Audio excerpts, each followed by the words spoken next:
kuma shi talaka ya gagara gane ba fa sai aikin gwamnati kadai ake rayuwa ba, akwai hanyoyi sama da guda miliyan da in ka nemi halal Allah zai baka.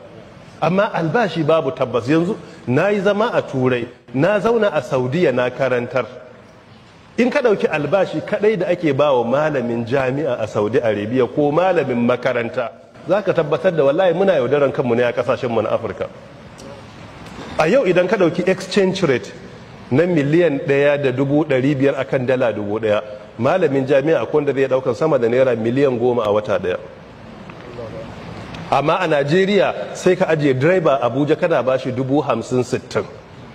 Don Allah ta yaya za a yi kama haya, ta yaya za a yi cefa ne, ya sayi magani, ya biya kuɗin makarantar 'ya'yansa. Idan aka ce yana zaune a yanya ne ko yana zaune a gwagwala da, don Allah ta yaya za a yi ya rika shiga mota ya koma gida ya ga iyalansa.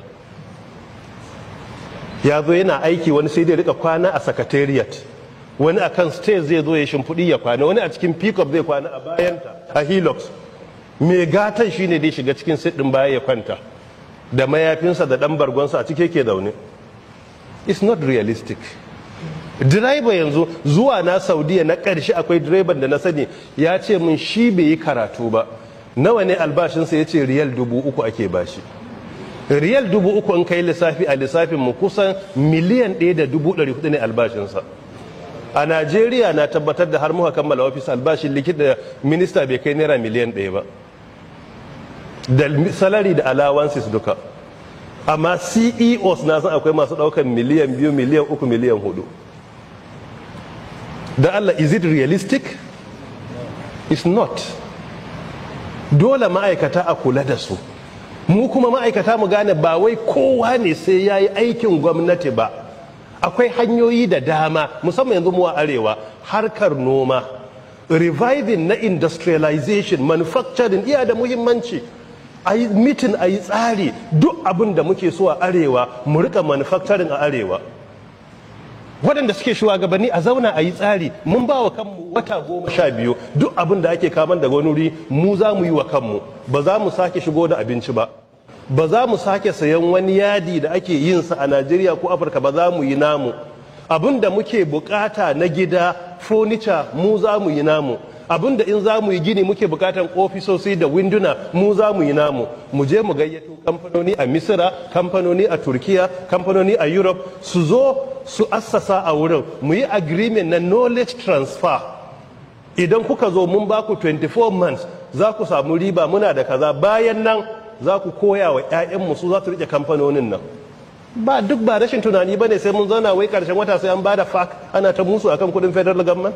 Muna da population, muna da ƙasa, me za a mana, me a ciki na damuwa? Akwai wata ƙasar da wahala ya kashe ta ne? Ƙasar Qatar, ina Qatar last year, ɗaya daga cikin manya-manyan ƙasar, daga cikin royal family yake gaya mu, ya ce su lokacin da aka yanke alaƙa da ƙasashen duniya, su lokacin yasa suka farfado. Ba abun da ake kai musu kasarsu, daga lokacin suka zama kusan 99% na abun da suke bukata su suke wa kansu. Sun yi kamfanoni a kwana 60 na duk abun da suke bukata. Amma muna zaune wai hatta wai indomi sai an kawo wa dan arewa, indomi wai sai an kawo mana, duk raken da muke da shi wai sai an je wata kasa ko wani gari an yi shuga an kawo arewa tukunna mu sha. Haba jama'a, ina za mu ci gaba da haka?